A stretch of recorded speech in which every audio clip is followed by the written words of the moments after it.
নানা ধরনের যে অপতথ্য ছড়ানো হচ্ছে তার আরেকটি প্রমাণ হলো নিউ ইয়র্ক টাইমসে বাংলাদেশে আবার ইসলামী উগ্রবাদের উত্থান ইত্যাদি বলে আপনার যে প্রতিবেদন প্রকাশ হয়েছে আপনারা জানেন। তো এর পিছনে নিশ্চয়ই কারা জড়িত সেটাও বাংলাদেশের মানুষ জানে, এবং আজকে যারা পরাজিত শক্তি, সেই পরাজিত শক্তি এবং তাদেরকে যারা মদদ দেয় তাদের যৌথ প্রচেষ্টা এর মধ্যে থাকতে পারে।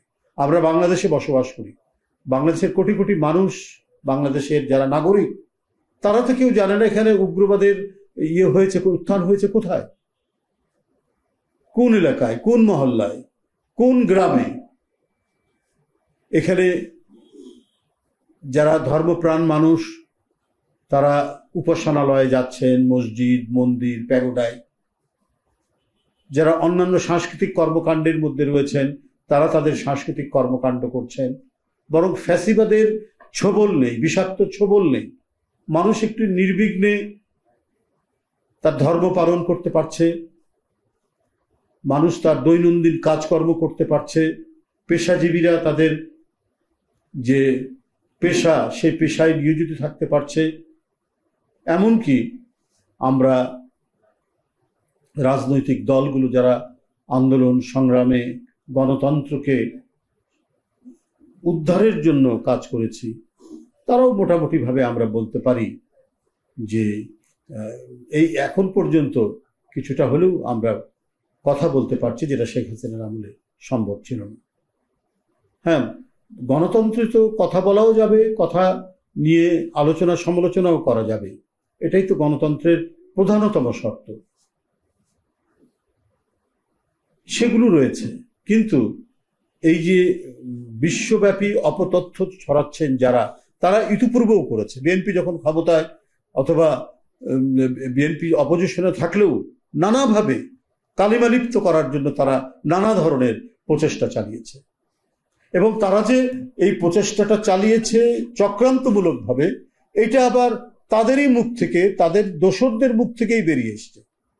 শেখ হাসিনার অত্যন্ত প্রিয়ভাজন একজন পুলিশের আইজি, তিনি রিটায়ার্ড করার পর, তখনও শেখ হাসিনা ক্ষমতায়, তিনি একটি বই লিখেছেন, তার মানে এক ধরনের একটা বায়োগ্রাফি তিনি লিখেছেন। সেই তার লেখার মধ্যেই তিনি উল্লেখ করেছেন যে শেখ হাসিনার আমলে জঙ্গিবাদ দমনের নামে মাঝে মাঝে যে কাজগুলো তিনি দেখাতেন, এগুলো যে নাটক, সেই নাটকের একটা পরোক্ষ উল্লেখ সে আইজি সাহেবের বইয়ের মধ্যে আছে। মোহাম্মদ শহীদুল ইসলাম বা শহীদুল হক বোধহয় তার নাম, শহীদুল হক তার নাম, তার বইয়ের মধ্যে এটা আছে। সুতরাং এই একটা লাইনেই প্রমাণিত হয় শেখ হাসিনা জঙ্গি দমনের নামে যা করেছেন এটা প্রহসন, তামাশা এবং নাটক। আন্তর্জাতিক বিশ্বকে তিনি দেখাতে চেয়েছেন বাংলাদেশে জঙ্গিবাদ আছে, ইসলামী উগ্রবাদের উত্থান হতে পারে শেখ হাসিনা ক্ষমতায় না থাকলে পরে। সেটা ছিল তার এই 16 বছরের একটি রাজনৈতিক অপকৌশল এবং একটি ঘৃণ্য অপকৌশল। এই অপকৌশল দিয়েই তিনি তার রাজত্ব চালাতে চেয়েছেন, এবং তাদেরকে যারা, তাদের আন্তর্জাতিক প্রভু যে দেশটি, তারা তাদেরকে মদদ দিয়েছে। এবং এখনো পর্যন্ত যে টোনে আওয়ামী দোসররা, ফ্যাসিবাদীরা কথা বলে, আমরা সেখান থেকে, সেই দেশ থেকে একই রকম টোন আমরা পাই। আমরা তো এটাও জেনেছি যে আওয়ামী লীগের যে সন্ত্রাসীরা 16 বছর এখানে হত্যা, খুন, জখম, এবং রাষ্ট্রীয় সন্ত্রাসী বাহিনী অর্থাৎ তাদের যে সমস্ত পুলিশ, র্যাবের লোকরা যারা পালিয়ে গিয়েছে, দলের নেতাকর্মী সহ, এবং রাষ্ট্রীয় কর্মচারী যারা ফ্যাসিবাদের পক্ষে অবস্থান নিয়ে জুলুম, নিপীড়ন, নির্যাতন, হত্যা, রক্তগঙ্গা বইয়ে দিয়েছে, তারা তো পার্শ্ববর্তী দেশে তাদের অবস্থান করছেন। এটা তো আমরা শুনেছি, এটা তো আমরা জানছি, নানাভাবেই জানছি। অনেক লোক যারা ধরা পড়েছেন পার হতে গিয়ে, সেখান থেকেই তো প্রমাণিত হয় যে তারা নানাভাবেই সেখানে গেছেন, এবং বেশিরভাগ মানুষ গেছেন, এর বাইরেও বিভিন্ন দেশে গেছে।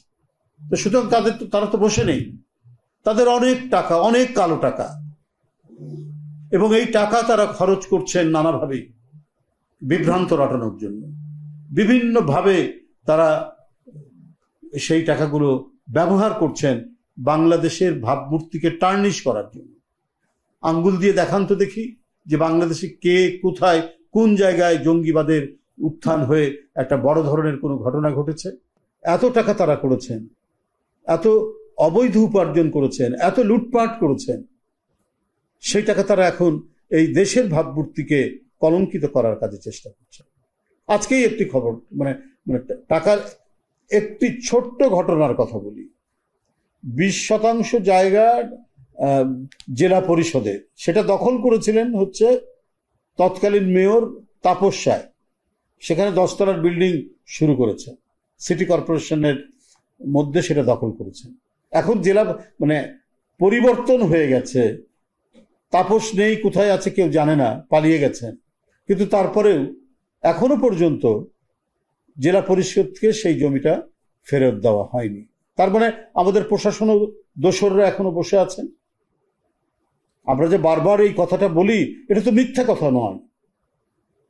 তো এই ধরনের কত শতাংশ, কত কাঠা জায়গা জমি শেখ হাসিনা, শেখ পরিবার, আওয়ামী লীগের যারা সুবিধাভোগী তাদের রয়েছে, এবং এই টাকাগুলো অনেক ফ্লাইট করে নিয়ে গেছেন, যেটা নিতে পারেননি সেগুলো তারা গোপনে রেখেছেন, এবং সেখান থেকে নানা ধরনের অন্তর্ঘাতমূলক কাজ তারা